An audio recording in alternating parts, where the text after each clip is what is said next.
Hi friends, welcome to திருமதி Renu YouTube channel. எல்லோரும் எப்படி இருக்கீங்க? நல்லா இருக்கீங்களா? நாங்களும் கடவுள் அருளால் நல்லா இருக்கோம். வாங்க, இன்றைக்கி காலையில் எடுத்திருந்த வீடியோ தான் அது. காலையில் எப்பயும் போல் பிரம்ம முகூர்த்த விளக்கு போடலாம் அப்படின்னு சொல்லிட்டு வெளியில் போகிறப்ப நல்லா மழை தூரிகிட்டே இருந்துச்சு. 4 மணியை போல் எழுந்திரிச்சப்ப சரி ஓகே, அப்படியே பூஜை ரூம்லேயே வந்துட்டு விளக்கேற்றிட்டு சாமி கும்பிட்டுக்கலாம் அப்படின்னு சொல்லிட்டு சாமி கும்பிட்டுட்டேன். அப்புறம் பசங்களுக்கு லஞ்ச் எல்லாம் முடிச்சுட்டு வெளியில் ஒரு 5-5:30 போல் போயிட்டு அப்புறம் மழை விட்டுருந்ததுனால அந்த கேப்பில் வந்துட்டு கோலம் போட்டிருந்தேன். அப்புறம் திருப்பி ஒரு 1/2 hour கழிச்சுமே மறுபடியும் வந்துட்டு அப்புறம் நம்ம போட்ட கோலம் எல்லாமே வந்துட்டு அழிஞ்சிடுச்சு மழை பெஞ்சதுனால. சரி ஓகே, காலையில் எழுந்திரிச்சு திருப்தியாக கோலம் போட்டோம் அப்படின்னு சொல்லிட்டு ஒரு மன திருப்தியோடு அதுக்கப்புறம் வந்துட்டு எப்பயும் போல் பசங்களை காலேஜில் அனுப்பிச்சி விட்டுட்டு பூஜை ரூமில் வந்துட்டு நம்ம ரெகுலராக எப்பயும் போல் கோலம் போட்டுட்டு விளக்கேற்றிட்டு சாமி கும்பிட்டுக்கலாம். அதுக்கு தான் வந்துட்டு ரெடி பண்ணிக்கிட்டு இருக்கேன். அப்புறம் வந்துட்டு இப்போ நம்ம வீட்டில் பெரியவங்க யாராவது தவறிட்டாங்க அப்படின்னு சொன்னால் ஒரு மாதம் 30 நாள் அந்த மாதிரி வந்துட்டு தீட்டு இருக்கும் அப்படின்னு சொல்லுவாங்கள்ல.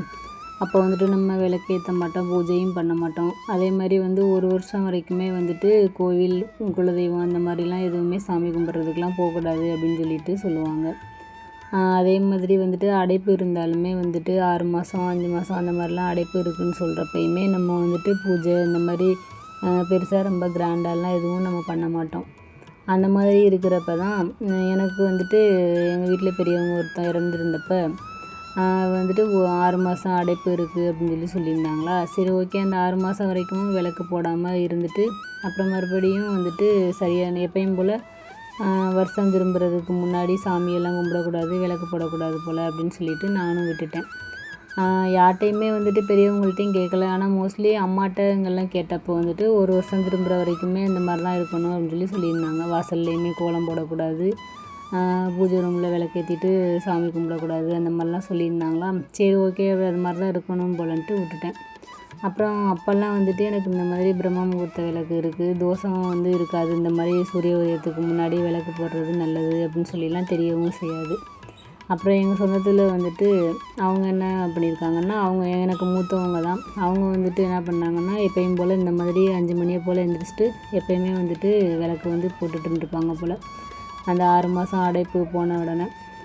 அதே மாதிரி நாங்கள் 2 பேருமே ஒரு 7-8 மாதம் இருக்கிறப்ப ஒரு ஃபங்க்ஷனுக்கு போயிருந்தப்ப அப்போ இந்த மாதிரி இந்த இதை பற்றி பேசுகிறப்ப நானும் அவங்கள்ட்ட சொன்னேன், வருஷம் திரும்புகிற வரைக்குமே வந்துட்டு விளக்கு போட வேணான்ட்டாக்கா இருக்கேன் அப்படின்னு சொன்னேன் மாமனாருக்கு. அப்போ கூட அவங்க வந்துட்டு சரி இந்த மாதிரி வந்து சூரிய உதயத்துக்கு முன்னாடி போடலாம், போடு நல்லது தான் அப்படின்னு சொல்லிட்டு சொல்லவே இல்லை. அப்படியா, நீ 1 வருஷம் வரைக்குமே போடலையா அப்படின்னு சொல்லிட்டு அந்த மாதிரி விட்டுட்டாங்க. சரி ஓகே, இவங்களும் அது மாதிரி தான் இருப்பாங்க போல், அதனால தான் நம்மக்கிட்ட எதுவும் சொல்லலை அப்படின்னு சொல்லிட்டு விட்டுட்டேன். அப்புறம் வந்துட்டு எதார்த்தமாக வந்து கடவுளர்களால் நானாக வந்து ஒரு சில விஷயங்கள் பார்க்குறப்ப கேட்குறப்ப தெரிஞ்சுக்கிட்டது தான். இந்த மாதிரி வந்துட்டு 5 மணிக்கெலாம் வந்துட்டு நம்ம விளக்கு போடுறது 4-4:30 அந்த டைமில் வந்துட்டு போடலாம், தோஷம் கிடையாது. சூரிய உதயத்துக்கு முன்னாடி வந்துட்டு நம்ம விளக்கேற்றி சாமி கும்பிட்டுக்கலாம் அப்படின்னு சொல்லிட்டு தெரிய வந்துச்சு.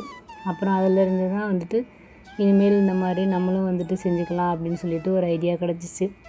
ஆனால் எனக்கு வந்துட்டு முன்னாடி தெரியாததுனால 1 வருஷம் வரைக்குமே வீட்டில் வந்துட்டு விளக்கேற்றவே இல்லை, சாமி கும்பிடவே இல்லை, எதுவுமே வந்து பண்ணுறதே இல்லை. அந்த மாதிரியே வந்துட்டு இருந்துட்டேன். காலையில் எழுந்திரிச்சு மனசில் வேண்டிக்கிறதோட அவ்வளோதான், அப்படி தான் இருந்தேன். அப்புறம் கொஞ்ச நாளுக்கு அப்புறம் அவங்க வீட்டிலேருந்து அவங்க மருமக வந்து எங்கள் வீட்டுக்கு வர்றப்ப அந்த பொண்ணு தான் அப்புறம் சொன்னாங்க, இந்த மாதிரி அத்தை காலையிலே எழுந்திரிச்சிட்டு எப்பயும் போல் போடுவாங்க, உங்களுக்கு தெரியாதா, சொல்லலையா, நீங்களும் ஏன் 1 வருஷம் வரைக்கும் போடாமல் இருந்தீங்க அப்படின்னு சொல்லி கேட்குறப்ப தான் எனக்கே தெரியும். அதனால் இந்த மாதிரிலாம் யாருக்கும் தெரியாமல் இருந்தீங்கன்னா இந்த மாதிரி பிரம்ம முகூர்த்த நேரத்தில் வந்துட்டு நம்ம ஏற்றிட்டு சாமி கும்பிட்டுக்கலாம். ஏன்னா 1 வருஷம் வரைக்குமே விளக்கேற்றாமல் இருக்கிறது ரொம்ப கஷ்டமாக இருக்கும். அதனால் தெரியாதவங்க இருந்தீங்கன்னா தெரிஞ்சுக்குவீங்களா, அதுக்காக தான் இந்த விஷயத்தை வந்துட்டு நான் ஷேர் பண்ணிக்கிட்டேன். இன்றைக்கி போட்டிருந்த கோலம் எப்படி இருந்துச்சுன்னு சொல்லிட்டு சொல்லுங்கள். எப்படியா இருந்தாலும் யார் மறைச்சாலும் கடவுள் வந்து ஏதாவது ஒரு ரூபத்தில் நம்மளுக்கு நல்ல வழி காமிப்பாங்க. தேங்க்ஸ் ஃபார் வாட்சிங்.